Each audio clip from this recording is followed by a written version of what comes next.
Hemû derî vedibin ser hewşê. Deriyê malê, deriyê kîlerê, deriyê helayê, deriyê bodrumê û deriyê derve tev bi hewşê ve girêdayî ne. Erdê hewşê bi kevirên reş yên qulqulê hatine pêçandin.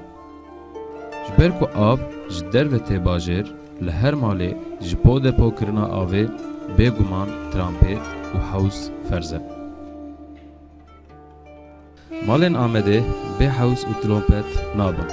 Ji ber ku havînan pir germ e, pêdiviya avê pir zêde ye.